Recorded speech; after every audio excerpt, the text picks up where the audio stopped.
Bon día, tochitotes. Estamos en un nuevo episodio de Opoterreta. Hoy estamos con Iris, que bueno, ahora se presentará ella como siempre ocurre, pero antes sí que me gustaría pues deciros un poquito de qué va a tratar el episodio, ¿no? Y qué vais a encontrar.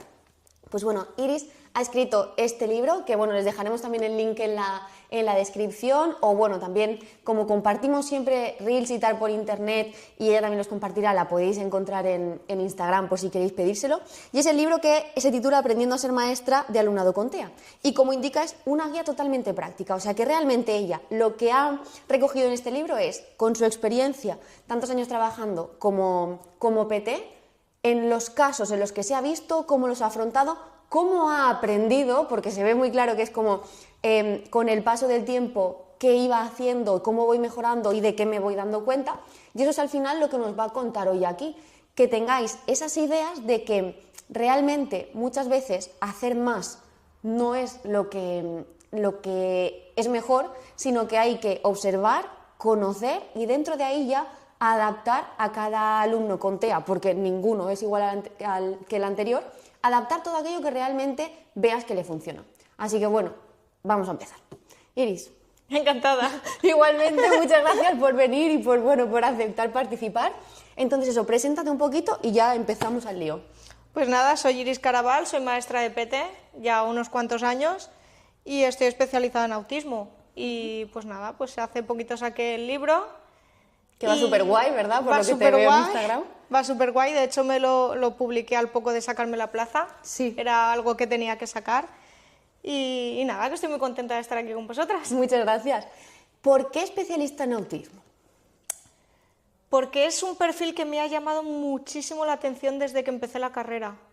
Es decir, empecé la típica asignatura esta de atención de necesidades educativas especiales y el tema del autismo no sé por qué, pero fue algo que enseguida me llamó la atención. Y también me llamó la atención porque una cosa era lo que me contaron en primero segundo de carrera de lo que era el autismo, lo típico de, no, son niños que están siempre en una esquina. Así y así, ¿verdad? Sí, me decían, se balancean, están siempre en una esquina, no hablan, no miran a los ojos. Y yo llegué en tercero de carrera y dije, voy a hacer las prácticas en un centro de educación especial porque me apetece. Y claro, me encontré que decía yo, esto no es así, esto no es lo que me han contado. La teoría y la práctica no encajaban. Claro, yo estaba un poco intentando digerir qué era lo que me habían dicho y lo que estaba viendo. Entonces fue como, necesito saber más porque esto no está bien, no se está contando bien lo que es el autismo. Y por tanto, si no se está contando bien, no se le puede dar una buena ayuda. Claro, a mí me dijeron en la carrera, en primero y segundo, me decían, no, tú déjalos tranquilos, no te acerques mucho a ellos porque no les gusta el contacto físico.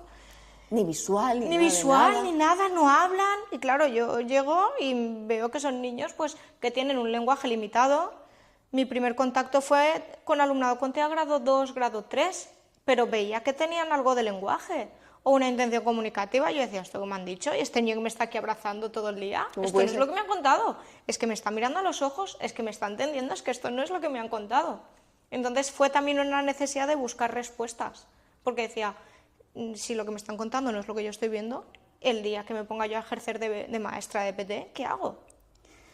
Aprender en la práctica, que es al final lo que hacemos todos los maestros. Claro, entonces fue entre, por un lado, que no me cuadraba lo que me contaban con lo que veía, más que es un tema que yo veía que no estaba aún muy visibilizado, porque realmente yo creo que visibilizarse se ha empezado a visibilizar a tope desde hace relativamente poco, unos 6 años como mucho, y dije, pues yo necesito saber más. Y cuanto más sabía, más me gustaba, más me gustaba. Y cuanto más te informabas, realmente te das cuenta que menos sabías. Menos sabía, exacto, menos sabía y me sigue pasando que a veces, que muchas veces me preguntan, lo típico equipo de orientación, que nos juntamos con tutores, especialistas, y me preguntan algo y mi respuesta es que no lo sé. Claro, y no pasa nada. Es que no sé decirte, no lo sé, no lo sé, no te puedo dar una receta mágica, te puedo decir lo que puede ir funcionando, lo que no, pero a lo mejor no funciona y a lo mejor no sé por qué no está funcionando. Y se sigue ensayando y se sigue viendo y aportando. Y ya está. Vale, pues Iris, a ver, yo lo que te había comentado, ¿no? Para llevar un capítulo que siempre pues, consiga ese objetivo de lo que es el podcast de Opoterreta, que es que los opositores cojan su libreta y su boli y apunten ideas prácticas. ¿Qué te parece si dividimos el podcast también teniendo en cuenta, tú me has dicho, estuve con alumnado grado 2 y grado 3, ¿podríamos hacer esa diferenciación de qué sí que recursos y demás puedes utilizar con los 3 grados? Vale. Y bueno, después esas diferencias, ¿no? Por ejemplo, desde mi experiencia como preparadora de OPOS, la gente del grado 3 no se atreve. A lo mejor en PT y tal, sí. La gente no se atreve. En primaria además no se atreve. Entonces todo es grado 1, que no me parece mal, obviamente. Sí. Pero ya lo usan un poco como el comodín de, bueno, es que es grado 1, Entonces, si te parece, vamos pautando esto, ¿no? Sí. ¿Tú te has encontrado con alumnado TEA grado 1? La cosa es, aquí Vamos partimos de una base y es que, por ejemplo, yo cuando estudié la carrera ya por 2010, era en la DSM-4, que no era la 5, y estaba el texto revisado y recién salido, era autismo. Sí. Autismo clásico, autismo tipo Asperger y otros trastornos desintegrativos de la infancia, creo que se llamaban y demás. Igual ahí me equivoco en el último. Pero, claro, era Asperger o autismo. Y ahora, con la DSM-5, pasó a ser un espectro, trastorno del espectro autista. Entonces, ¿qué pasa? Que está el grado 1, el grado 2 y el grado 3, con unos criterios, con unos estándares, pero sí que es cierto que la DSM-5 lo que te dice es muy difuso. Entonces, dentro del TEA grado 1 podemos encontrar lo que antes se llamaba síndrome de Asperger, ¿vale? O también se conocían hace años como el síndrome de Savant, el síndrome del sabio, que suelen destacar pues, por un lenguaje muy elaborado, muy hablar de abuelito, que digo yo, con dificultades sociales, pero sí que es cierto que muchas cosas de las que ves que destacan a nivel curricular o de intereses son intereses muy restringidos. Efectivamente, muy limitados. Claro, pero luego te encuentras otro perfil de TEA grado 1, que es lo que también se llama autismo de alto funcionamiento, que suelen llamar algunas personas, donde ya te encuentras un perfil que no es Asperger, te encuentras ya unas manifestaciones clínicas más claras, más estereotípicas, alguna que otra ecolalia, te encuentras a nivel intelectual ya unas necesidades más importantes, ¿vale? Podemos estar hablando igual de una discapacidad intelectual más leve, ¿vale? Que no llega a cuadrar con lo que antes conocíamos con Asperger. Entonces sí que es cierto que yo entiendo que mucha gente puede presentar un caso de TEA grado 1, pero que lo mismo encuentras un tipo Asperger que un nene con un TEA grado 1 de autismo de alto funcionamiento. Y luego sí que es cierto que a veces incluso en el TEA grado 1 o grado 2 se difumina mucho el diagnóstico y depende de la edad. Tú piensas que en infantil no se suelen pillar los dedos desde neuropediatría y USME al cerrar un diagnóstico porque nunca sabes cómo va a evolucionar. Es que hay ciertas manifestaciones que necesitan más tiempo. Claro. Y necesitan sobre todo más conocimiento de esa criatura al final, ¿no? Claro. Vale. Entonces, ahora ya con esta aclaración hecha, que la verdad es que me ha aclarado muchas cosas, también te tengo que decir que la gente que cita el TEA grado 1, todos van... Claro, yo ahí lo que haría sería, si vas a citar un caso de TEA, al margen de citar un TEA grado 1, grado 2 o grado 3, yo antes o durante esa contextualización del alumno o la alumna, citaría cuáles son sus barreras, hacer un DAFO. Siempre, barreras y fortalezas. Y a partir de ahí... Y oportunidades de aprendizaje y un perfil que tenga el alumno de si tiene lenguaje, si no tiene lenguaje. Eso yo creo que da muchas más pistas al tribunal antes que poner un TEA grado 1, grado 2 o grado 3. Claro. Definir al alumno. Si defines al alumno qué es lo que le interesa, qué es lo que tiene más dificultades, cuáles son los retos en el lenguaje, en la comunicación, yo creo que da más pistas que el propio diagnóstico.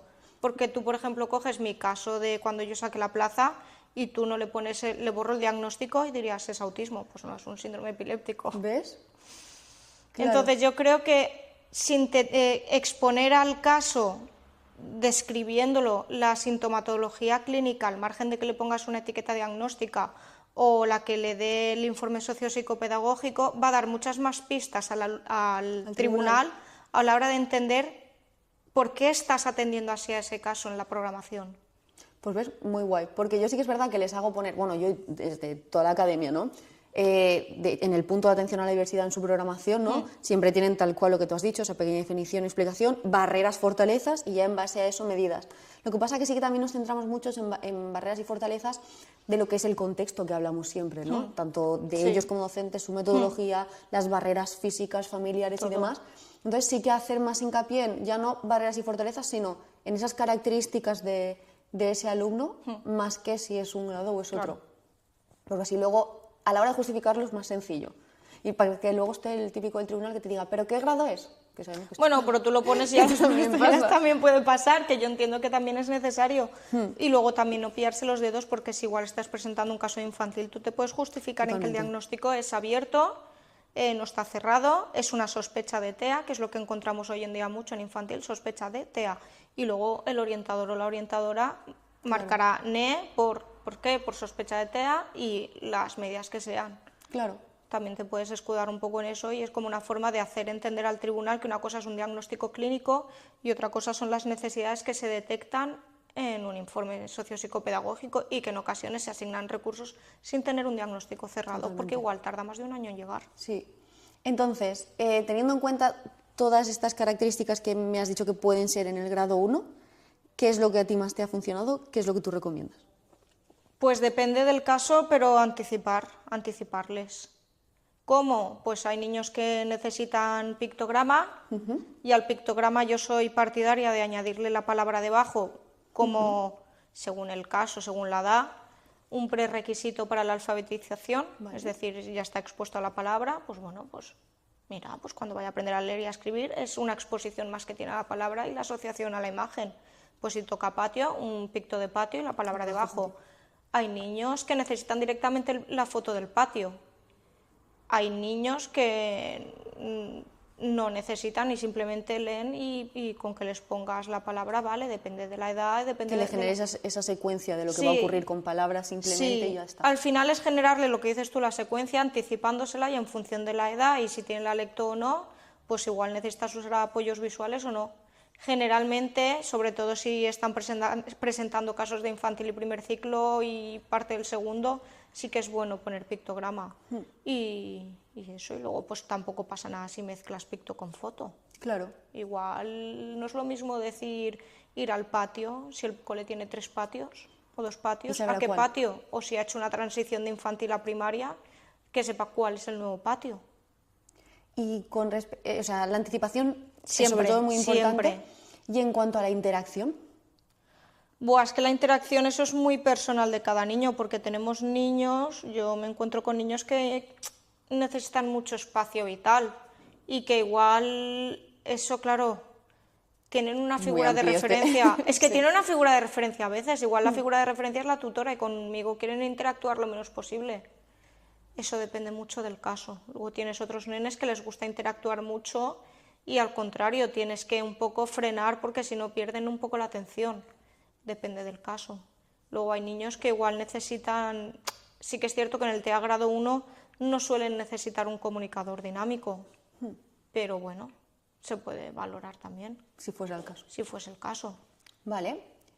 Pues así a rasgos esenciales, lo que es el TEA grado 1, realmente son esos dos elementos los que hay que tener en consideración. Y mira, por lo que hablábamos antes, ¿no? De que en aspectos curriculares de aquello que a ellos les interesa sí que se va mucho más allá. Yo lo que siempre les digo es implementando los principios del DUA bien, correctamente y ofreciéndole ese abanico, ¿no? de posibilidades. Realmente, si tú conoces a esa criatura, sabes hasta dónde puede llegar, en cierto modo, ya lo tienes cubierto. Entonces, al final les digo, intentad que parezcan medidas de nivel 3, ¿ok? O sea, que tú ya programes de manera tan inclusiva que con Sí. medidas de nivel 3, bueno, 2 y 3, ya se atienda a sus necesidades. La gente parece que está muy acostumbrada, o bueno, muy acostumbrada no, pero como que es lo más común, ¿no? Cuando tú implementas el DUA, cuando tú programas multinivel, está muy a la orden del día el multinivel hacia abajo, Pero no. ¿verdad? Pero no hacia arriba, cuando al final es muy sencillo. Sí, de hecho puedes tener casos de niños en infantil con TEA grado 1 que ya saben leer ¿Ves? y te leen en 3 idiomas o te hablan 3 idiomas y dices, ¿y ahora qué? Y pasan a primero de primaria y mientras el resto están, la M suena ellos están ya leyendo frases. Claro. Entonces, claro, no hay una receta mágica. Entonces, lo que dices tú, en casos de grado 1, pues bueno, pues implementando pues medidas de nivel 3 y ya nivel 4 sí que suele estar más enfocado al tema de la autorregulación sensorial y emocional y el tema de las esperas y más es un poco más enfocado a conducta más que a nivel curricular por lo general. Sí, claro, el grado 1. Sí, entonces con ir implementando lo que dices tú, multinivelar y en función de si necesitan otro tipo de nivel, un poquito ampliar, tampoco ir más hacia adelante, simplemente ampliar y demás, suelen funcionar bien, a no ser que ya hablemos de casos que dices, vale, sí, es un autismo leve, pero es que presenta problemas de conducta importantes, que eso también puede pasar, que tengan problemas de conducta, que no tengan tolerancia a la frustración porque no terminen de comprender o porque lleven muchos años que no se ha trabajado, por lo que sea, con ellos el tema de las anticipaciones. Claro, es que eso influye. Por los cambios, por todo, ¿no? Por los cambios. Hay niños con TEA grado 1 que sufren mucha ansiedad anticipatoria. Y claro, incluso hay casos en los que les estás anticipando y aún así lo están pasando mal. Claro. Es que realmente hasta qué punto puedes anticipar. Eso es lo que siempre hablamos, ¿no? Claro. Porque siempre puede ocurrir tanta cosa, tanto imprevisto, tanto que todo no se puede anticipar. Todo no se puede anticipar. Y claro, luego, justo lo que decías, ¿no? Cuando todo no se puede anticipar y es una criatura que necesita tanta anticipación y tiene baja tolerancia a la frustración, claro, es que es una bomba. Claro, a ver, la idea es, pues, por ejemplo, tener el anticipador general de aula, donde estás anticipando el horario de clase realmente, y si acaso alguna cosita un poco más específica, tipo, pues antes del patio vamos a lavarnos las manos, almorzamos y luego salimos al patio y cuando volvemos hacemos una relajación y luego empezamos a hacer números. Eso sería el horario general de aula, eso lo pueden manejar todos los niños y niñas de clase. Y luego, aparte, a este niño o niña de TEA grado 1, pues tener una tira de velcro y tener pequeñas autoinstrucciones de manera puntual. Vale, él ya sabe que estamos en la clase de lengua, pero ahora tiene que entender que primero tiene que escuchar, luego tiene que repasar los números y tercero puede tener un premio, porque igual este niño va tan rápido que en 10 minutos ha hecho lo que el resto hace en media hora. Entonces, vale, sí, ahora tienes que escuchar, luego repasarás, harás la fichita o el material o lo que sea, y si lo has hecho bien y has sabido esperar, pues tendrás un premio. Claro. O otra actividad que te guste. Una recompensa al final. Claro, una recompensa. Entonces, pues es un poco ir jugando con eso. Luego hay niños que no necesitan una estructura en la mesa.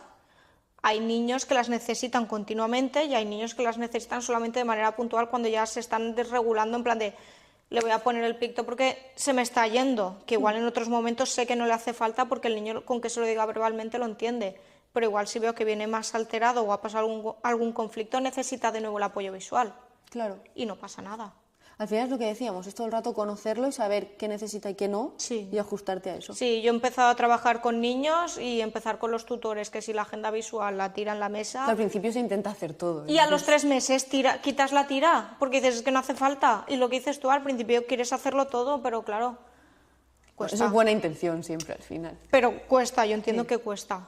Pero bueno, al final los niños con TEA aprenden por rutinas. Y si acabas integrando esa rutina dentro de la dinámica del aula, que no es una cosa aparte, al final es una rutina más y ya está. Y si no lo haces tú, lo harán el resto de niños por ti. O sea, yo he visto a los niños de la clase cambiando el anticipador de aula o cambiándomelo a mí, al niño y colocándoselo, de igual yo me he levantado, el niño se ha levantado y otro niño viene y le pone sentado, te tienes que sentar.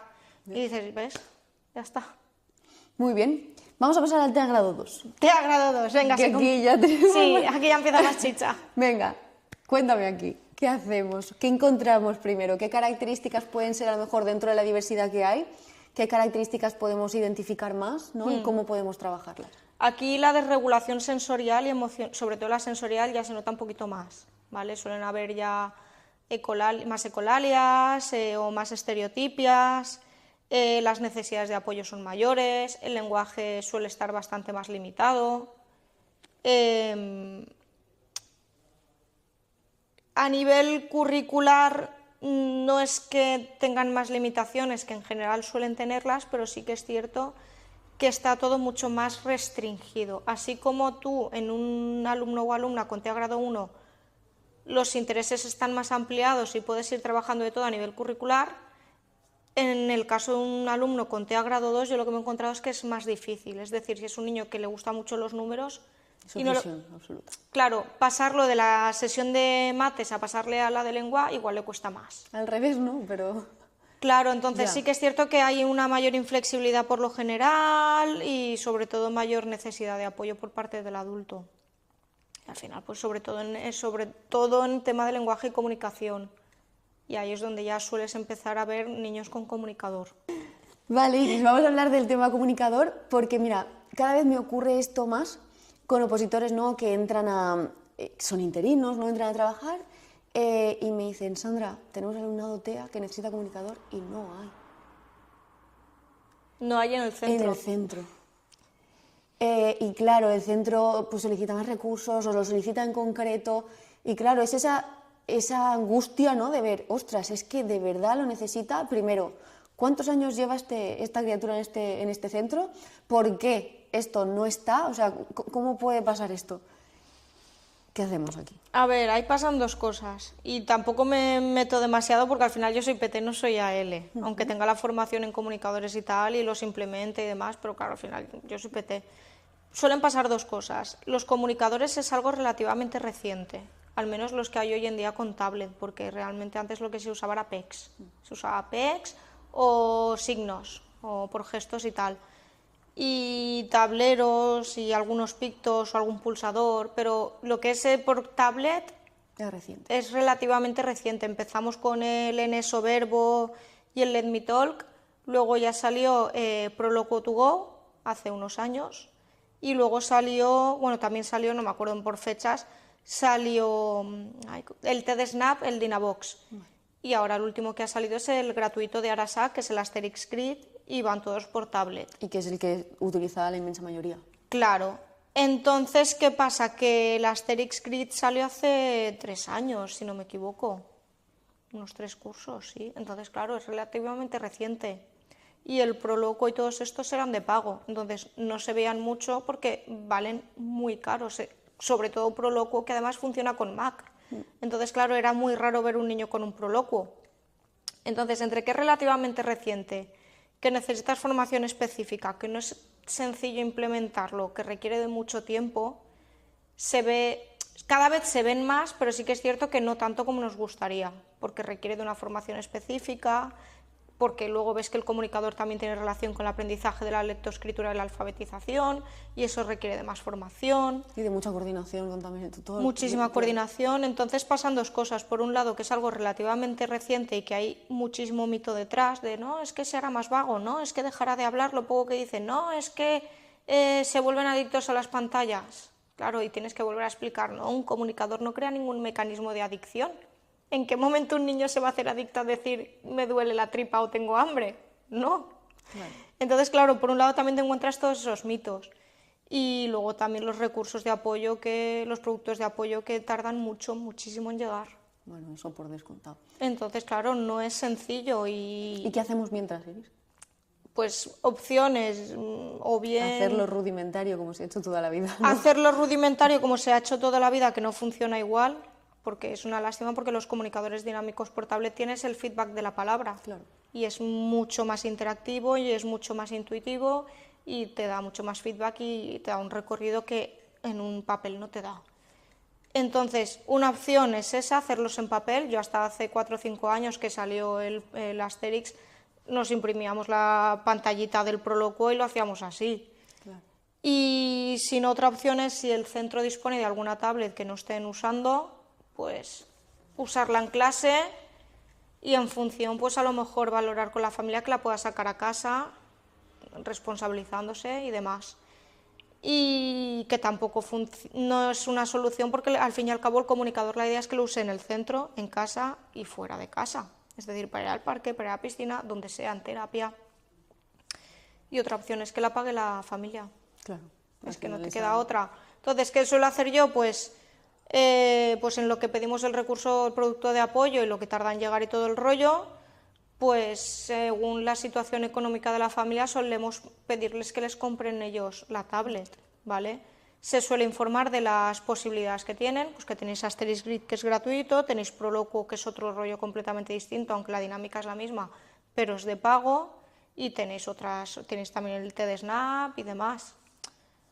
Entonces, en función del caso, suele ser la familia quien compra el dispositivo y decide si invertir en por ejemplo, Proloquo to Go o algo gratuito. Si no hay ayuda, pues intentar ver cómo pueden conseguir la ayuda económica y comprar una de estas tablets que venden hoy en día de segunda mano. Y si no, a nivel de centro, a ver si hay alguna que sobra. Personalmente, Iris, ¿cuál es el comunicador que más te gusta? A ver, Asterix me mola mucho porque es si estás empezando. Si estás empezando, Asterix es muy sencillo de modificar y demás. Pero sí que es cierto que Proloquo to Go tira mucho y es mucho más sencillo de usar. A la práctica es más En la completo. práctica es más completo y claro, al fin y al cabo, Proloquo to Go, quien lo paga tiene detrás un servicio de asistencia si da algún problema. Asterix al final es gratuito, entonces claro, no tienes un servicio de asistencia detrás y lo entiendo, porque al fin y al cabo es una herramienta gratuita que eso, entonces, pues bueno, pues me gustan los dos, pero sí que es cierto que Proloquo tira un poquito más a otro nivel. Claro. Siguiendo con TEA grado 2, ¿qué otros aspectos podemos tener en cuenta? Yo ahí donde más me centraría es eso, en tema de lenguaje, interacción social y temas ya cognitivos de inflexibilidad y desregulación, es lo que más suelo ver. Hablando del tema de desregulación y demás, ahora cuando acabemos con el TEA grado 3, para no mezclar, me gustaría que me contaras ahora luego cuál sería tu disposición de aula, ¿vale? Y esos espacios que crees que realmente dirías, este aula está preparada realmente, ¿vale? Ahora vamos ahí. Pues entonces, vamos al TEA grado 3, ¿vale? Este te tengo que decir que cara a la oposición o sale en el caso práctico, poca gente se atreve a ponerlo, porque realmente es verdad que, jolín, yo también lo entiendo, ¿no? Con el poquito tiempo que te dan en la expo. Ahora menos, que nos han quitado más tiempo en la exposición. Si tú tienes que contar tu situación de aprendizaje en infantil, de manera globalizada, en primaria, aquí en Agora también preparamos un ámbito, claro, dices, ¿cuándo le cuento yo al tribunal por qué programo así, así y así, con todo lo puedo entender? Pero claro, hay que conocerlo y hay que trabajarlo. Entonces, ¿aquí qué es lo que más característico vemos? Vale, aquí lo que vemos es que el lenguaje está ya pues, con una afectación importante, ¿vale? El reto es muy grande, hay un poco de todo, pero sí que es cierto que en general no tienen lenguaje oral, o es muy, muy, muy limitado, o hay sonidos, ¿vale? Nos sorprendería, porque aquí es algo que, claro, yo muchas veces me encuentro diagnóstico TEA grado 3 y veo también discapacidad intelectual entre severa y profunda. Pero es que, claro, sí que es cierto que en los últimos años he estado viendo que con todos los avances que han habido tecnológicos, con los sistemas de comunicación, nos sorprenden. Niños que dices, uff, ¿y ahora qué hago? Y saben sumar, saben restar, saben multiplicar, saben dividir, saben leer. Gracias al avance en la tecnología. Y lo ves gracias a un comunicador. Claro. Entonces, claro, a simple vista la perspectiva puede ser que, ¿y ahora yo qué hago? Pero creo que hay que asumir competencia. Está claro que hay unas limitaciones, pero que hay que intentar. Con esto no quiero decir que pues, todos los niños con TEA grado 3 van a ser capaces de... Pero son más capaces, tienen más capacidades de las que creemos. Tendemos a infralimitar, a etiquetar y sí, claro, infravalorarlos y es un error. Y creo que eso solamente lo ve la gente que realmente trabaja continuamente con nenes con TEA grado 3. Y que lo conoce de manera individual, claro, ¿no? Y te rompe ese esquema de decir, ostras, ¿qué ha ocurrido? ¿Cómo es que...? Claro. Ahí las necesidades de apoyo también son bastante notables, pero a la vez te puedes encontrar que hay niños que con un diagnóstico de TEA grado 3 pueden llegar a tener más conciencia del peligro que un niño con TEA grado 1 totalmente desregulado. Entonces, claro, es algo que para mí a día de hoy sigue siendo muy difícil de explicar, porque tampoco termino de tener respuesta. No, claro, porque al final es lo que decíamos, que es que no, pues igual claro, que no simplemente alumnado con TEA, que no hay dos igual. Entonces... Claro. Luego también las necesidades sensoriales son diferentes, son mayores, ¿vale? Podemos tener alumnado que necesita más estimulación sensorial, necesita otro tipo de interacción con el entorno. Y claro, ahí yo creo que la barrera más importante es el tema del lenguaje, que como no suele haber un lenguaje oral o es muy limitado... Luego ya se hace una bola todo, ¿no? Lo después. Se hace toda una bola y no sabemos por dónde cogerlo. Pero para mí, a mí un nene con TEA grado 3 en etapa infantil me encanta todo lo que se puede trabajar. Claro. Lo que pasa que es una persona para ese niño o esa niña, para sacar todo ese potencial y estimular todo lo que se pueda.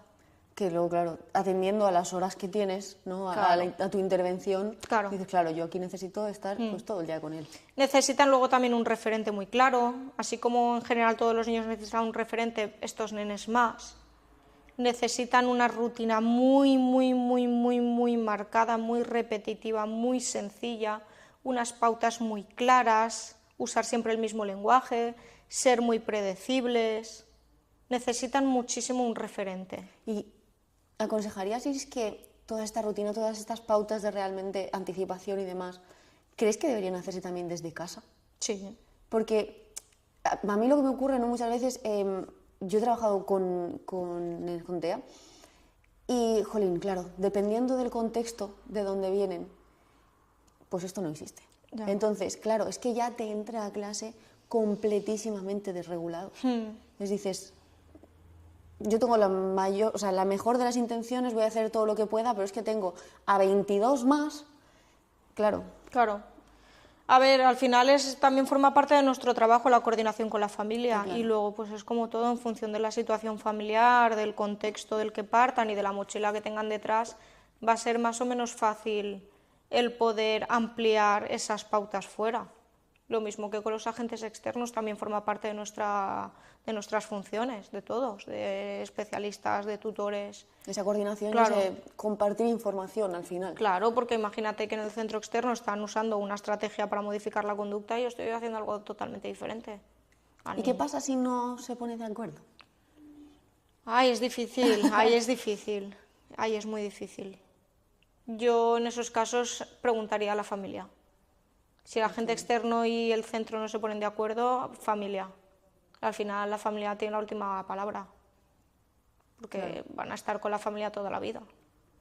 Es que sí que es verdad que alguna vez ha ocurrido, ¿eh? De que, pues eso, justo lo que acabas de decir, que no se esté trabajando del mismo modo algo concreto, entonces, claro, tú cuando ya tienes esa información y sabes que es por eso, pues ya genial, ¿no? Pero hasta ese momento, claro, es decir, ¿qué ocurre? ¿Por qué está pasando esto y por qué no está funcionando? ¿No? Y claro, y luego te das cuenta que... Un ejemplo, por ejemplo, una retirada de pañal en un caso de TEA grado 3, ¿vale? Que está costando mucho por temas sensoriales, ¿vale? Igual la familia, como he conocido los casos, llega a un punto que dice, no quiero seguir torturando al niño con una retirada de pañal que no está preparado, no quiere por temas sensorial y que no somos capaces de abordar, ni terapeutas ocupacionales, ni psicólogo, nada. Prefiero que simplemente sea lo suficientemente autónomo para desvestirse, cambiarse solo el pañal y volver a vestirse para que el día de mañana, cuando él tenga 30 y yo tenga 60, no tengan que estar vistiéndolo. Al final la madre y el padre son los que van a estar con él o con ella toda su vida. Claro. Y son los que tienen claros qué objetivos, o intentan tener claro qué objetivos le van a marcar para lo largo de la vida, para su autonomía. Entonces, ¿qué va a ser más funcional? ¿Enseñarle a vestirse o desvestirse, o meternos en una guerra que no tenemos claro si vamos a ganar? Y que puede durar muchísimo tiempo, además. Y tampoco puedes sacar a veces nada en claro porque el mundo sensorial es muy complejo a veces. Totalmente. Hablemos de eso, pues, ¿vale? Te lo decía porque a mí me encanta cuando, pues eso, ¿no? Cuando un opositor o opositora pone un alumno con TEA y te dice, claro, en mi aula tendré un espacio de la calma.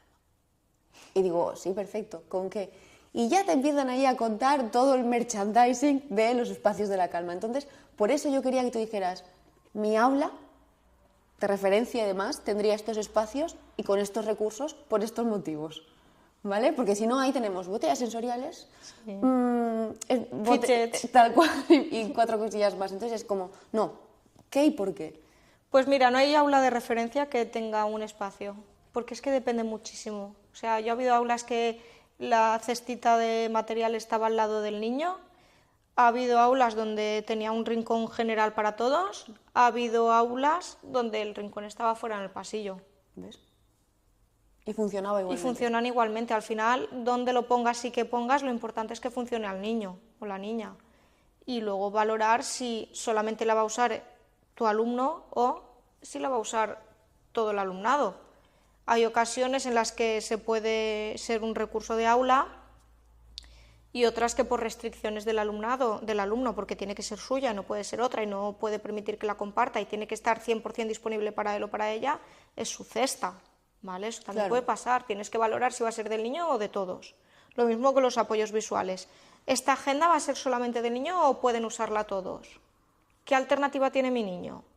Entonces, claro, ha habido casos donde igual ni siquiera había hecho falta poner una cesta y el niño tenía un fidget o algo concreto que se le iba dando y ya está. Entonces, pues bueno, eso por un lado, de determinar si realmente la necesita el niño, se puede usar para todos y eso. Luego, materiales, hay gente que se gasta una pasta en materiales, igual se gastan... Yo hace muchos años, me acordaré toda la vida, recibí un correo, porque a mí me suelen mandar para preguntarme orientaciones, y me escribe una chica y me dice, hola, tengo 100 euros de presupuesto, tengo un niño con autismo y está muy nervioso, ¿qué compro? Ay, Claro, yo no sé si lo que le gusta es rasgar, porque tienes igual un niño que lo ves con el velcrito de la mesa y está todo el rato así, pues igual necesita rasgar. Igual hay otro niño que necesita apretarse, igual hay otro niño que simplemente necesita una carrerita, igual hay otro niño que ciertas texturas le molestan. Si yo no tengo esa información, yo ¿qué te no voy a sé. recomendar? Entonces, es ensayo y error y observar. Si veo que es un niño al que le gusta estar rascando o hacer cositas así con los dedos, pues necesitará algo para esas manos, para los dedos. Claro. Entonces, igual una botella sensorial no es lo mejor, porque la botella sensorial es como esto, no, esto tengo que agarrarlo y hacer así. Yo no busco esto, yo busco hacer así. Claro. O busco pasarme algo por la cara, pues entonces una brocha de maquillaje, pues que le pongo una brocha de maquillaje y que se la pase por la cara. Igual el niño es a nivel vestibular y lo que necesita es un par de carreritas y no tienes una cesta.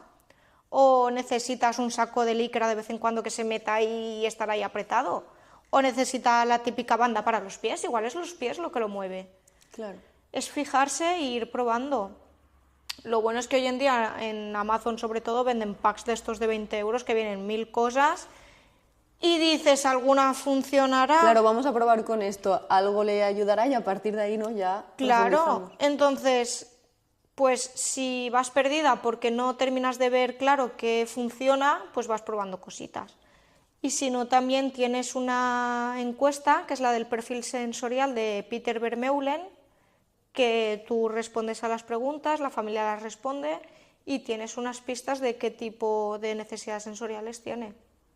Pero si no te quieres complicar la cabeza con escalas y demás, que sí que es cierto que siempre vienen bien, es observar e ir probando y ensayo-error. Y luego, como todo, no hay que esperar a que se desregule. Tienes Hay que intentar que hacerlo no, claro. una dieta sensorial, que es lo que llamamos. Es decir, si yo ya tengo claro que lo que le funciona es rascar, Anticipalo todo. vale, pues voy a darle momentos a lo largo del día para que rasque. Porque si me espero a que esté de los nervios, le voy a dar lo de rascar y me lo va a tirar a la cabeza. Y luego también marcar unos tiempos, es decir, pues 5 minutos, le pongo un temporizador, ya está, rascar ya está, vamos a seguir con la siguiente actividad. Porque si te esperas a que esté aquí, No, no te va a claro. servir de nada. Es como el tema de las aulas sensoriales, que ahora están muy de moda. A ver, vamos a montar una aula sensorial, una aula Snow-Slen, y hemos puesto no sé qué, y hemos puesto la columna, y hemos puesto los pececitos, y no sé qué, no sé cuánto. Y dices, vale, ¿y ahora qué haces? Nada, pues estamos aquí, los dejamos media horita y ya está. Igual te sale el niño espitosísimo de los colorines que está viendo durante media hora. Justo con esta metodología y demás, ocurre lo que estás diciendo, ¿no? Que se está poniendo muy de moda, la están implementando en muchos coles, hacen muchas formaciones y me parece brutal, pero es que es como todo, es que hay que saber, o sea, hay que conocerla y hay que conocer a tu grupo y Sí. saber qué puedo hacer, qué no. A mí me ha pasado el caso de vamos a montar una aula sensorial. Montan la aula sensorial, ponen todo en oscuro, no sé qué, no sé cuánto, la luz morada, la luz negra, y cuando van a entrar con el niño tiene miedo a la oscuridad. Eso había que haberlo visto antes. O cosas muy básicas, hay veces, sobre todo, por ejemplo, no en autismo, pero en casos tipo parálisis cerebral, bueno, daño cerebral o síndrome de Rett, entrar en una habitación que está apagada, no. Tienes que encender la luz antes. Y tiene que ver lo que hay, tiene que... Sí, o apagarla una vez ya ha salido. Son pequeñas cosas que al final pues aprendes un poco con la experiencia. Y en el caso de los niños con TEA, pues los miedos también son importantes. Miedo a las alturas, miedo a la oscuridad, miedo a lo desconocido, miedo a un sonido, miedo a una textura, a veces cosas súper inexplicables, pero que te dan respuestas de lo que está pasando en el día a día. Claro. Entonces, claro, antes de ponernos a hacer cestas, comprar materiales, hacer un aula sensorial, ponerle los cascos, ponerle no sé qué, pues habrá que ver. ¿Por Sí, qué? eso es algo que dices tú al principio, ¿no? De observa. Y Observa. no observes como con prisa. No, no hay prisa, no, yo no tengo prisa. A ver, este año, por ejemplo, estoy repitiendo cole, pero cuando llego a un cole nuevo donde no me conocen, claro, yo la primera semana me quedo mirando. A ver, intervengo y demás, pero yo hago tipo super nani, yo me veo en la esquina y miro. Y es como, ¿y esta pete que nos han mandado que no pega ni chapa, que está todo el día en la esquina mirando? Y es, no, espérate, tendré que ver al niño.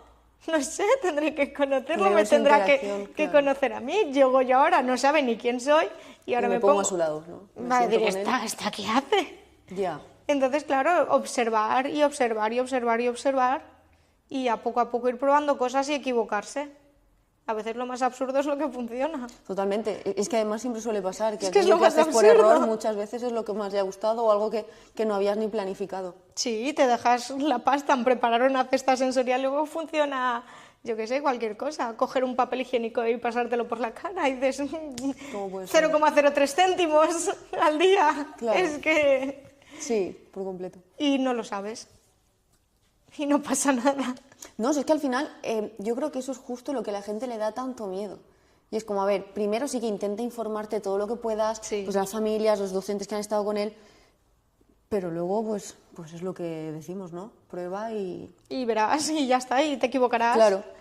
Yo algo que te quería decir también, Iris, que lo estábamos comentando antes, ¿no? Era de esto que estábamos hablando, el tema de, justo, de adaptar y crear materiales sin complicaciones. Que parece que cuanto más elaborado es algo, que cuanto más trabajado está, más va a funcionar. Y luego ya no es la frustración del niño, es que es la tuya misma. Sí. De, ¿qué recomiendas hacer tú ahí? Materiales sencillos y limpios. Yo a veces veo muchos materiales súper cookies, súper bonitos que me encantan, que dices, ¡guau, qué bonito! Todo con el fondo así. Y le va a difuminado. encantar, ¿verdad? Y colores y no sé qué, y no sé cuándo, y igual lo imprimes porque simplemente te lo han pasado y dices, bueno, no pasa nada porque no he tenido que hacerlo, pero si decides hacerlo tú y te pones que si no sé qué, que si el fondo, que si no sé cuánto, los colorines, y luego eso al niño le hiperestimula. Entonces yo soy partidaria de materiales limpios y sencillos. Y si son en blanco y negro, pues bien, mejor. Si lo tienes que imprimir en color, porque tienen que ser unos pictos con color, ¿vale? Pero que cuanto más sencillo, más limpio, mejor. Tú piensa que los niños con TEA suelen tener asociada la coherencia central débil. Es decir, se van a fijar en el detalle, no en lo global. Así como yo te estoy mirando la cara, un niño con TEA seguramente te estará mirando un poro, o un grano, o una pestaña, o un pendiente. Entonces, claro, imagínate una ficha con muchos colorines, muchos detalles, mucha historia. No va a estar fijándose que ahí pone 3+2. Va a estar fijándose en los detallitos que has puesto un lápiz super cookie ahí arriba a la derecha y un niño abajo a la izquierda. Y no. Entonces, cuanto más sencillo, cuanto más limpio, mejor. Y por ende también lo que es la instalación en sí del aula, ¿verdad? Sí. A ver, eso no significa que tengas un aula séptica blanca y tal, ¿no? Pero sí que es cierto que intentar... Yo creo que eso cada vez se está Sí, consiguiendo ya sí, más. cada Que es vez ese más. cambio de chip de, sobre todo, bueno, iba a decir infantil, pero no, es que en primaria está igual. Un montón de decoración, de colores, y sillas verdes y el otro grupo Sí. amarillo. Y ya Eso no la poco a poco- decoración, sino la estructura del aula. Necesitan una estructura clara. Es decir, saber que cada rincón cumple una función. Es para eso, claro. Y como me ha pasado a mí, no me pongas hojas o material o unas carpetas de repente porque se te ha olvidado encima de un rincón teach. El rincón teach es un rincón teach. No me pongas ahí trastos o juegos o juguetes, ¿no? Esto tiene que cumplir una función. De la misma manera que la biblioteca tiene que estar ordenada, o la zona de las libretas tiene que estar ordenada, o la zona de las perchas son para las perchas con los abrigos y tal. Todo tiene que tener un orden. Y una coherencia al final. Es que si Porque es que si no, no lo entienden, se pierden en el detalle y eso les agobia muchísimo. Entonces, ya no solamente que hayan más o menos estímulos, sino que estén ordenados. No pasa nada porque en una pared la tengas llena de murales e historias, no pasa nada, pero ellos ya saben que es la pared de los murales Claro. y no pasa nada. Y es su función y se acabó. Y ya está. Entonces, de ahí también la importancia de, claro, ya no solo tenerlo tú ordenado, sino de la gestión de grupo, ¿no? de que ellos también entiendan que no hace falta que entendamos que es porque nuestro compañero necesita al final. Hay información que es porque esto tiene que ser así y ya está. Y ya está. Entonces, claro, ellos también ahí cumplen su función, como decíamos antes, ¿no? De niños que se levantan, le ponen el picto, pues esto es exactamente igual. Pues si, por ejemplo, estás trabajando en grupos cooperativos, que es lo más habitual últimamente, pues si tienen que salir al baño por turnos de equipo, Pues se sale por turno. pues se sale por turnos de equipo y no pasa nada. Y más orden, más tranquilidad, y él sabe con qué equipo tiene que ir. Y no se agobia dentro del baño, cuando me va a tocar a mí, me pongo a deambular, yo quiero ir al baño, se me ha colado, no. ¿Por qué le da tanto miedo a los docentes, a opositores y demás, tener un alumno con TEA y trabajar de manera cooperativa? Porque la interacción social es más difícil. Sí, pero al final, yo te lo digo porque es como, vale, Sandra, yo quiero, lo que ocurre, ¿no? Yo quiero hacer grupos de expertos o quiero, cualquier técnica cooperativa. No, vale, mejor pienso otra cosa. Y es como, no, en absoluto, ¿cómo que mejor pienso otra cosa? Vamos a pensar cómo lo hacemos, pero si quieres hacerlo, lo vamos a hacer. Porque interactuar, al fin y al cabo, para ellos es más complejo, yo eso lo entiendo. Y en la vida, en la práctica, cuesta también un poquito hacer cooperativo con el alumnado con TEA, cuesta un poquito. Sí. Porque interactuar, al fin y al cabo, es difícil. Entonces, claro, si además hablamos de niños con comunicador, es un poquito más complejo. Claro. Ahí igual la opción sería asignar una figura sombra de alguno de los niños y que sea uno de ellos el portavoz de él, claro, o que le eche una mano, por ejemplo, un folio giratorio, pues que en ese momento no le pasen el folio y ya está, ¿no? Que Pues sean pareja. Que sean pareja de folio giratorio, por ejemplo. Claro. Es un ejemplo. Luego sí que Al final es un poquito la tutora, la figura del alumno tutor. Claro, ¿no? Claro, sí que es cierto que si pones ya unas técnicas de aprendizaje cooperativo más complejas, sí que es cierto que es mucho más difícil adaptar. Es como un clásico que digo yo siempre, si tú estás en un sexto de primaria y tú tienes un alumno con un nivel de competencia curricular de infantil. Claro. Es que es lo que es.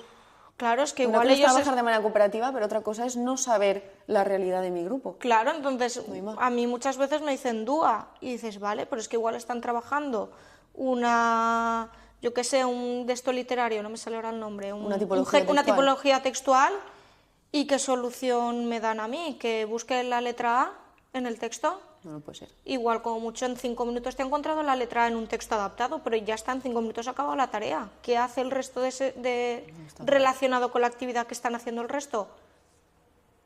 Hay que ser realista. Yo creo que eso de cara a una oposición no pasa nada por decir, oye, hay cosas que, sintiéndolo mucho, el DUA todo no lo puede. No, por supuesto. Lo que sí que es eso, ¿no? Es decir, yo quiero trabajar de esta forma, vale, hazlo, pero vamos a pensar cómo. ¿Y pues, por qué? Claro, pues en vez de hacer grupos cooperativos donde cada uno tiene un rol, pues lo que hablábamos, el rol va a ser en pareja. Pero ya no el de esa pareja, sino el de todos. Sí. Y ya está.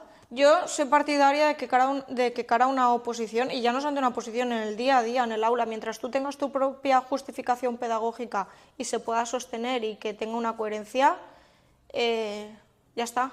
Claro. O sea, no pasa nada porque él lleve un material diferente al resto siempre y cuando esté en el mismo área y que se sienta integrado. Es que hay ocasiones en las que es muy complejo. A ver, la inclusión se tiene que hacer siempre que se pueda al máximo Claro. nivel, pero es eso, hay que ser realista y saber...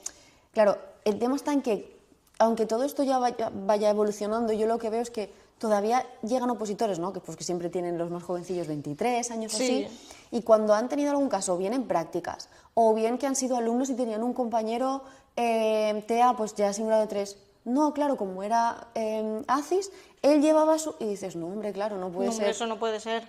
Claro, todavía está ese chip, aunque poco a poco va cambiando. Entonces, él, de repente, no puede decirle, él no va a llevar su libro del nivel curricular, no, él va a participar, pero claro, tenemos que pensar ¿De qué manera? de qué manera, ¿no? A qué nivel va a poder participar.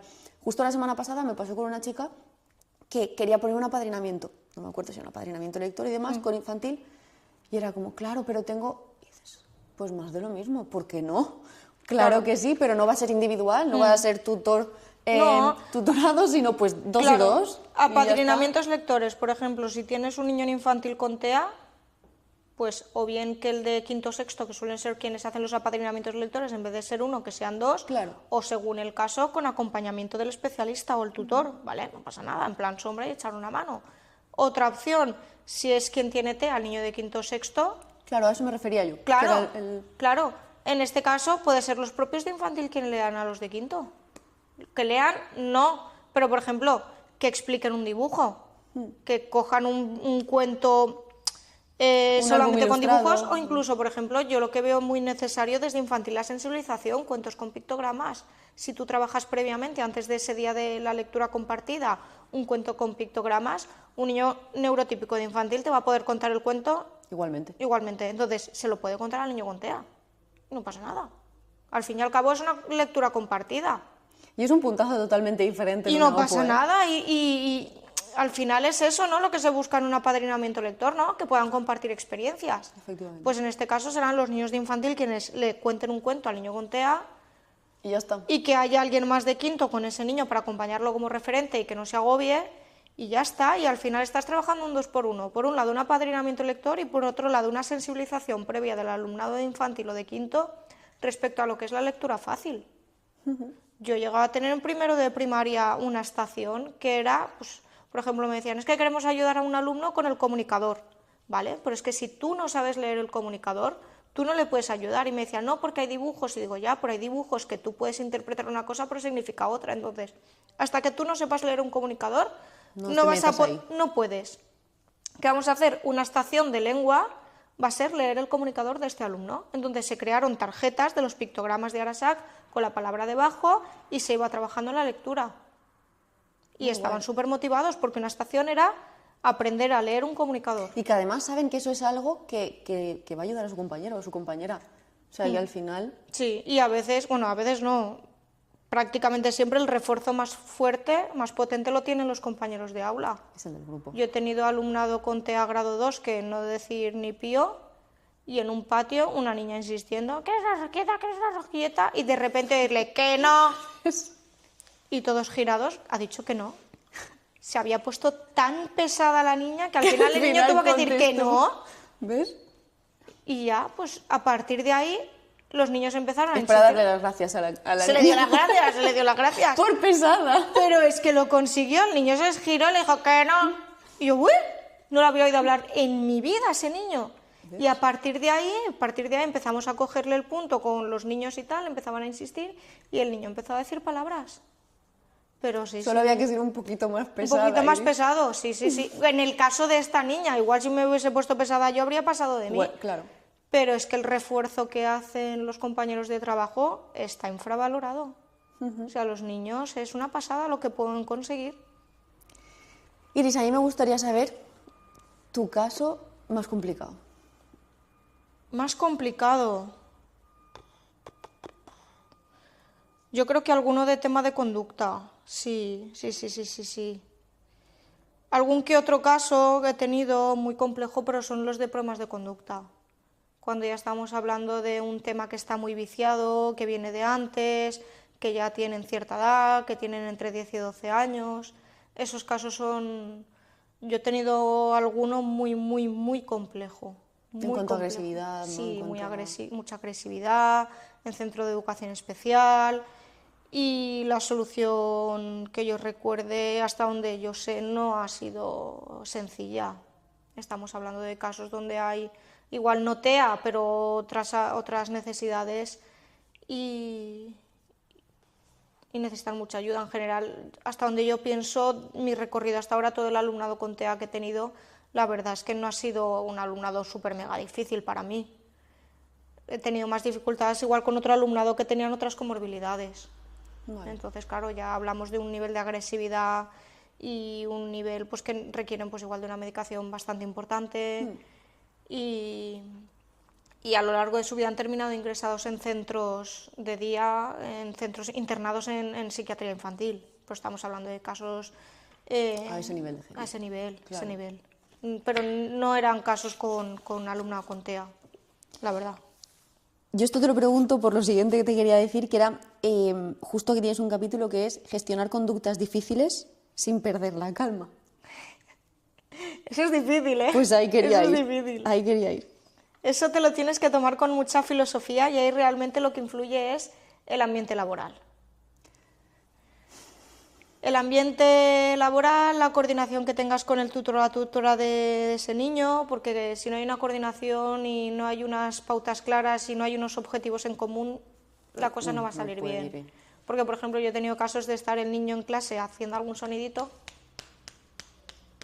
y claro, tienes dos opciones, o bien me lo saco y lo regulo y tal y demás, o igual la tutora no tiene problema y lo regulo dentro o simplemente no le molesta y ya está y no pasa nada. Entonces, en función de cómo aborde esa conducta, puede hacer boom o no. Entonces, claro, si yo no tengo una buena coordinación con la tutora y no sé cuáles son los límites y qué debemos hacer, la conducta se abordará de una manera o de otra. O sea, que es que al final depende de la metodología que se lleve a cabo con ese grupo. Sí. Que tú dices, ostras, muchas veces pasa, ¿no? De si esta criatura estuviese en otro grupo, con otra tutora o con otro tutor, haría tal cosa. Claro. Pero como está con con estos Claro. límites y tal, tengo que hacer esto otro. Entonces hay niños que según el perfil de aula o del profesorado que lo lleve, pues esas conductas desaparecen solas porque no se le ha dado mayor importancia o se han sabido gestionar bien, y otras que la conducta ha sido más difícil de prevenir y de atender y ha escalado a más. Pero al final la idea es eso, prevenir. A mí me gusta mucho basarme en el apoyo conductual positivo y es lo que te comentaba antes del tema sensorial. Yo no puedo esperar que el niño esté desregulado, tengo que hacer un previo, tengo que anticipar, tengo que asegurarme de que el niño puede comunicarse de manera medianamente eficiente en función de sus limitaciones, tengo que asegurarme de que puede permanecer en el aula haciendo una espera, que no se desregula, que está evolucionando, que está entendiendo qué es lo que se espera de él, que entiende los límites, que entiende las consecuencias, que entiende las alternativas, que sabe tomar alternativas, que sabe pedir ayuda. Son muchas cosas que se trabajan en el día a día para evitar que aparezca una conducta disruptiva. Claro. Es decir, si el niño no entiende que puede pedir una alternativa, puede coger un camino B si algo no funciona. Un niño que de repente se frustra en clase puede tener dos opciones: escaparse de clase porque no me siento seguro en el aula porque me están obligando a hacer algo que no me gusta, o decir, no puedo más, cambio, ya está. Claro, entonces yo antes previamente le he tenido que enseñar a decir que ya está. Si no le he enseñado previamente a decir, no quiero, ya está, vamos a hacer otra cosa, el niño se va a fugar. Y si el niño se fuga, la conducta ya está escalando. Entonces, ya tengo que ir corriendo, tengo que ir detrás, lo tengo que sujetar, tengo que explicar que no sé qué, no sé cuánto, igual se me va a frustrar, se me va a tirar al suelo, va a tener un berrinche, va a tener una crisis, va a ir a más. Claro. Entonces, claro, para no perder la calma ante ciertas conductas, antes hay que prevenirlas y trabajarlas antes de que aparezcan. Y si vemos que ya están apareciendo, pues Ahí la calma ya no sé ir. claro, ahí la calma ya no sirve, o sea, sí tiene que estar porque tienes que actuar desde la calma, pero ahí necesitas coordinarte con el equipo, y ir todos a una y sentirte con la seguridad de que lo que estás haciendo lo estáis haciendo entre todos y que no te vas a sentir juzgada. Muchas veces lo que nos pasa a los petes y a éles, que es que igual estás dentro de clase y es como, yo soy el referente, yo estoy encargada de este niño. Si el niño la monta, Es tu responsabilidad. es mi responsabilidad. Entonces eso muchas veces nos pasa que es como, ostras, no me siento bien cuando el niño... A mí me sigue pasando a veces que digo, es que si el niño está en modo crisis, yo no me siento bien porque al fin y al cabo la más responsable en este caso soy yo, caso, sí. que estoy asignada a él. Y eso a los petes y a los aeres nos genera cierta ansiedad, a mí la primera. Entonces, si no tienes una comunicación fluida con el tutor o la tutora de saber hasta qué punto le da igual que el niño la esté en ese momento montando un poco, claro, lo vas a abordar de una manera u otra. Si yo estoy con la tranquilidad de saber que la tutora me apoya, que no pasa nada, que está teniendo una crisis, que solucionarlo como quieras, que confío en ti, yo lo solucionaré desde la calma y decidiré qué es lo mejor. Igual decido irme fuera un ratito, decido cambiar la actividad, que sé que no le va a importar que cambie la actividad aunque esté haciendo mates y le dé otra cosa porque necesito que se relaje. Claro. Pero si yo no tengo esa confianza con el tutor o la tutora, no voy a saber tomar decisiones y la conducta va a ir a peor. Y en relación a esto, Iris, si tu respuesta es sí, luego dime cómo, ¿vale?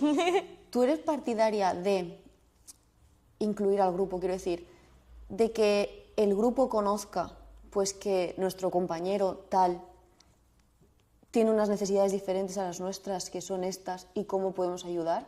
Porque claro, por una parte me parece brutal, y luego, claro, está el tema de, es que lo estás señalando de este modo. Y es como, jolín, ¿en qué quedamos? Si lo estoy haciendo con toda la buena voluntad, para que, pues eso, ¿no? Para que seamos todos un equipo. ¿Qué harías tú ahí? Pues a ver, yo soy partidaria, pero sí que es cierto que aquí tenemos un tema legal importante. Y es si la familia quiere que hagamos público de cierta manera el diagnóstico, ¿vale? Entonces yo ahí sí que es cierto que antes hablaría con la familia. Haría una tutoría, les explicaría pues que es necesario hacer una sensibilización, que es para el bien del niño, les explicaría cómo van a ser esas sensibilizaciones, ¿vale? Y qué finalidad. Entonces, si ellos dicen que no, Pues no. pues no puedes decir que Pepito tiene TEA. Puedes hacerlo de la manera así más políticamente correcta de todos tenemos necesidades, todos necesitamos hacer las cosas de una manera, Vale. que en la vida realmente es así. Sí, totalmente. Pero sí que es cierto que yo soy partidaria de que hasta que a ciertas cosas Yo pienso que cuando no ponemos... las cosas hasta que no se le ponen nombre no existen. Con esto no quiero decir que tengamos que señalar todo el rato al niño porque tiene TEA. Claro, no, pero es sí totalmente diferente, o sea, no tiene nada que ver. Pero si la familia nos da el visto bueno y nos dice podéis hablar abiertamente de que mi hijo o mi hija tienen TEA, pues nada, pues a partir de ahí se pueden hacer sensibilizaciones, explicar, incluso que sea la familia quien venga a hablar con los niños o con el resto de familias también, hacer alguna reunión de la familia, porque ha habido ocasiones en las que igual es un niño o una niña que pega mucho, o que genera algún problema, generar un problema en el aula no, pero se dan ciertas situaciones complicadas. Sí, y que si las familias no reman también en el mismo... Claro, entonces a veces está bien que sean las familias que cuenten a los demás, pues mirar, es que estamos en un proceso de diagnóstico o lo acaban de diagnosticar y pues os pedimos paciencia, se evitarían muchos conflictos de lo típico de es que han mordido a mi hijo, Claro. y claro, pues no, esa Y familia viene el no padre sabe. enfadado, claro. Claro, entonces yo creo que cuanto más se hablen estas cosas, mejor. Y en el aula, pues se puede, si nos dan permiso, hablar abiertamente de que tiene autismo. Yo ya desde 4 años he hecho sensibilizaciones, hay un montón de cuentos hoy en día. Claro. Hay vídeos, les puedes enseñar el comunicador si ya lo lleva. Y que lo aprendan, como hemos dicho antes. Y que lo sería aprendan mucho y no mejor. pasa nada. Pepito tiene autismo. ¿Qué es el autismo? Pues lo explicas. Hay varias formas en internet si buscas para explicar el autismo a niños. Entonces, en función de la edad, lo explicas de una manera o de otra y ya está. Y luego también sí que es cierto que en función del grado de autismo que tenga el niño, lo tienes que explicar de una manera u otra, porque si el niño es muy consciente, claro, tienes que tener muchísimo ojo de cómo lo dices. Porque claro, el niño te está entendiendo perfectamente. Entonces, hay que ir con cuidado y con pies de plomo. Pero sí, yo soy partidaria de visibilizarlo, de hacer sensibilizaciones, pero sin tampoco señalar continuamente. Y no tienes por qué estar cada vez que el niño... Imagínate, es que Pepito hoy me ha empujado... Es que es autista. No le tienes que decir es que es autista, ¿no? Por Le tienes supuesto. que decir, bueno, ya sabes que él a veces necesita ir el primero, entonces necesita un espacio y él no lo entiende, avísame y yo intervendré y con un pictograma le recordaremos que él no va al primero porque vamos por lo que sea. Claro. No hace falta señalar, decir es que es autista. No. Pero sí que es cierto que explicarlo y hacer alguna sensibilización no está de más.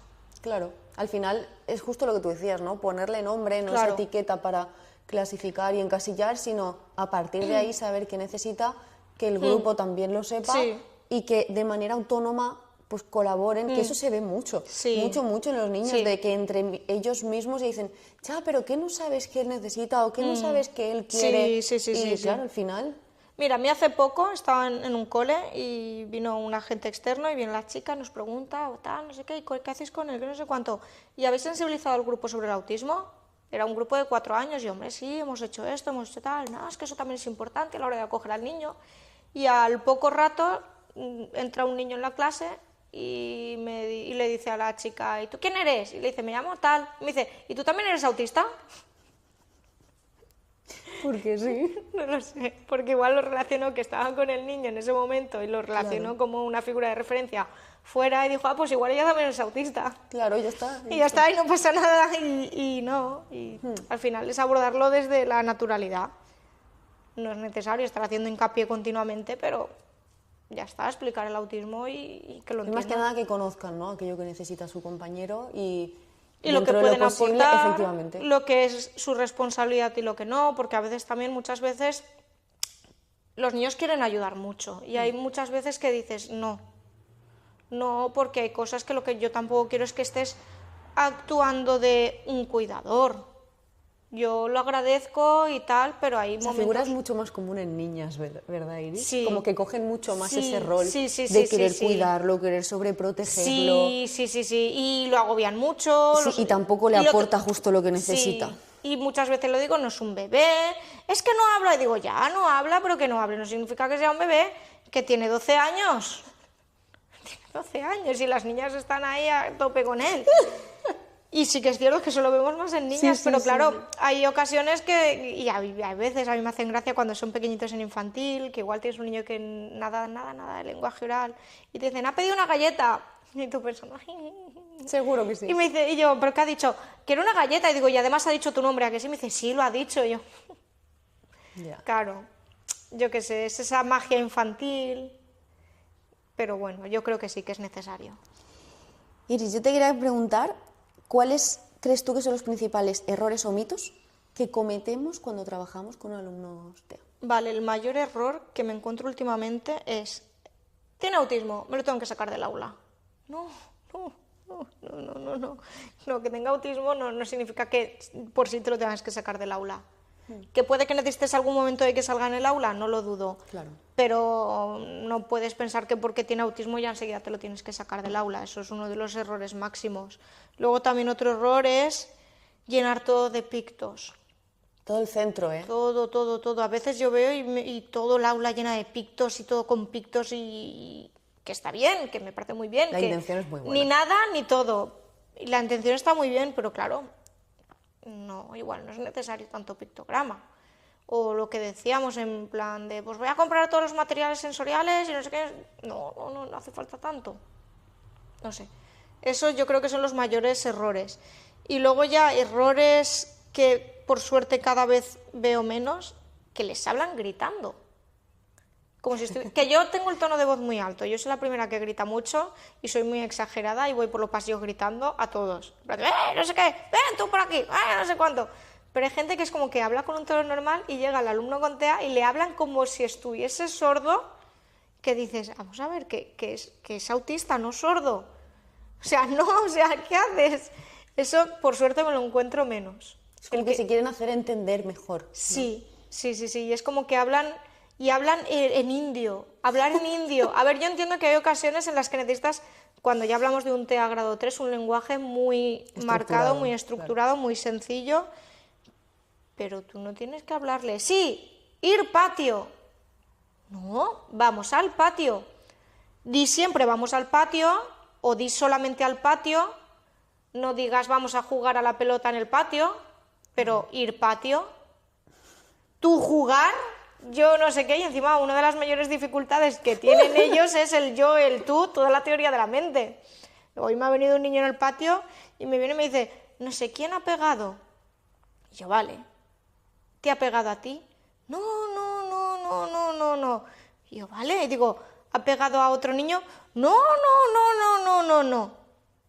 Y digo, ¿ha pegado a Pepito refiriéndome a sí mismo, al niño, diciendo el nombre del niño? No. Y digo, ya solamente me queda que la niña se ha pegado a mí misma. Digo, se ha pegado a sí misma, claro, aquel ya no entendía ni el sí mismo, ni el yo, ni el tú, ni el quién. Entonces, claro, si encima complicamos más el lenguaje, ostras. ¿Qué había ocurrido al final? No lo sé. No lo sabemos, No lo sé. O sea, a ver, cuando he visto a la Pati le he dicho, oye, ¿qué ha pasado?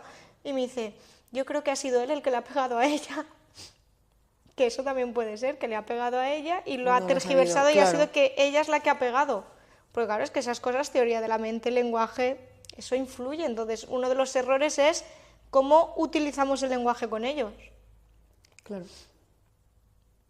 Iris, si tuvieras que dejarle un único consejo a una maestra opositora, ¿no?, que va a hablar de inclusión en su programación, ¿cuál sería? Que tenga claro lo que está dentro de las pautas que dé o de lo que vaya a hablar de inclusión, que sea algo en lo que confíe. Porque a veces oigo muchos discursos, pero pienso que esa persona realmente no cree lo que está diciendo.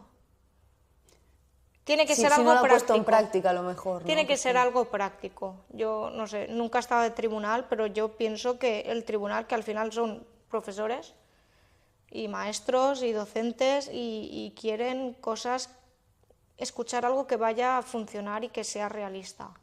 No quieren un discurso de inclusión de todo se puede conseguir, todo es maravilloso, ¿no? Pues si puedes hacer un discurso de la inclusión diciendo que los recursos también influyen, que en función de las necesidades del aula y la casuística que tengas con tu alumnado se va a buscar, se van a ir implementando medidas que funcionen y que en este caso, en esta programación, lo que ha funcionado, no lo que creo que puede funcionar, no, lo que ha funcionado tú con seguridad es esto, esto y esto, yo creo que es lo que mejor.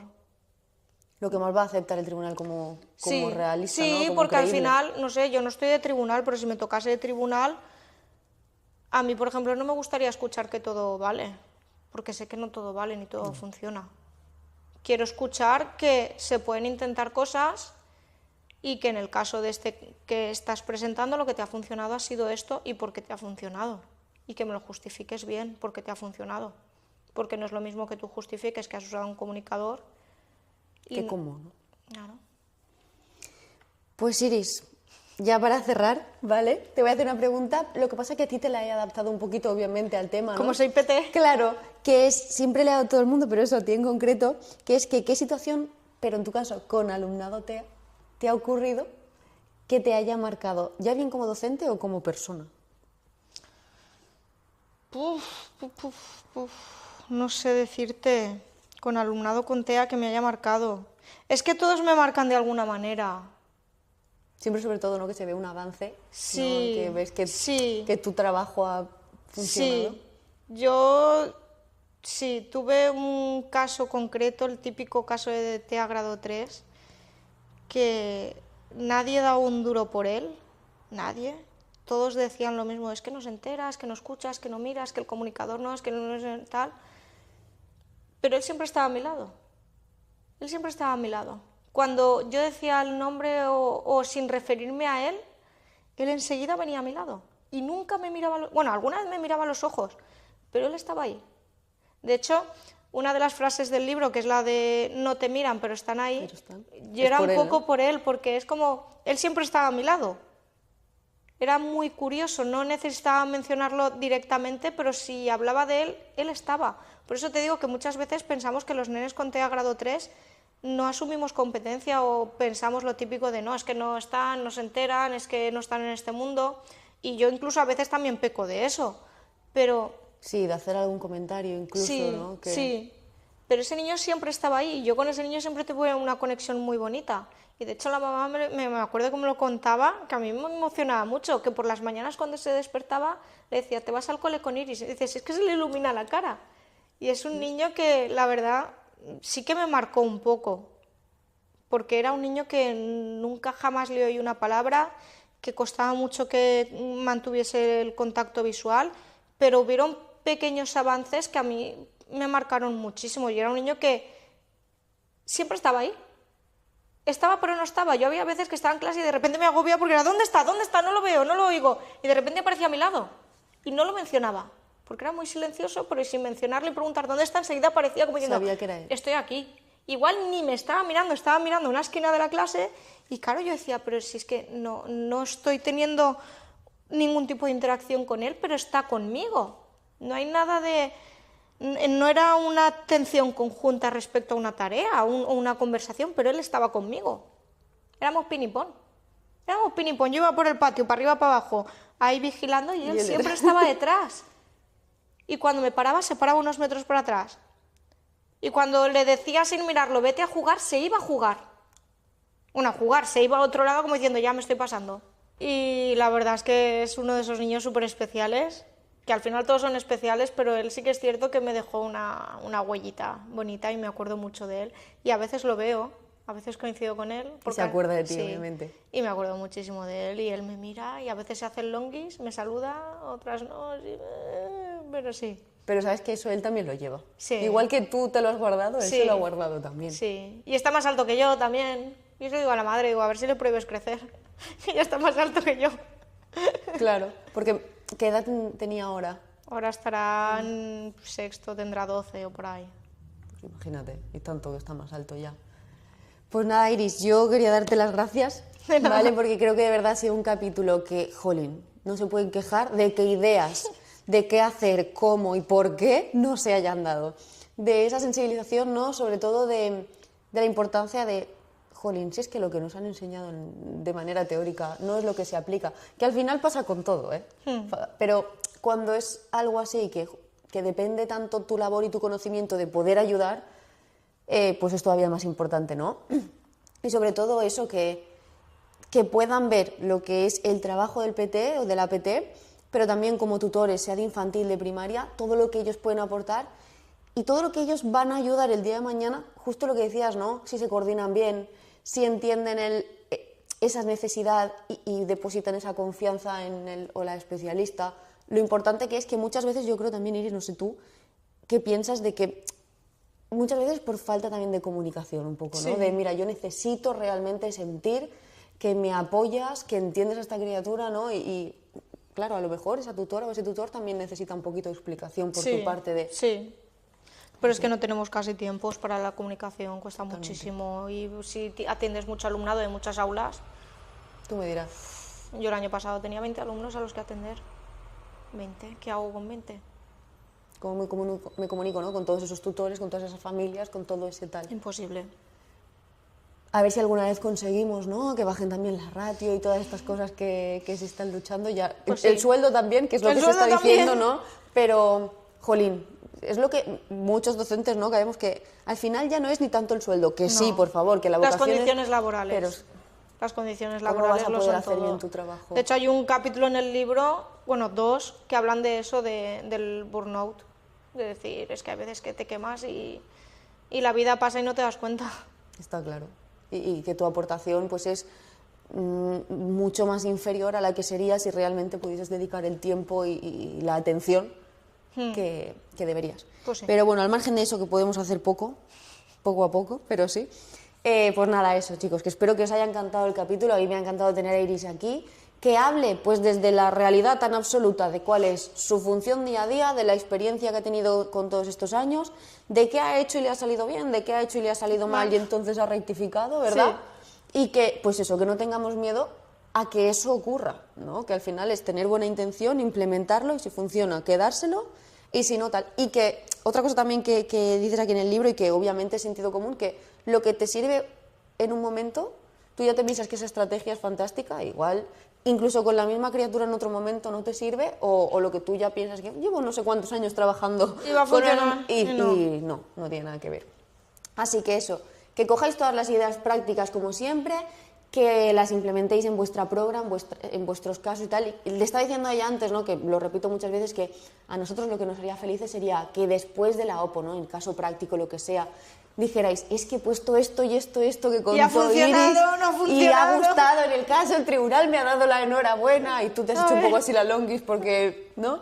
Sería genial. Así que nada, ahora sí que sí, muchísimas gracias a l'altre mes y millor.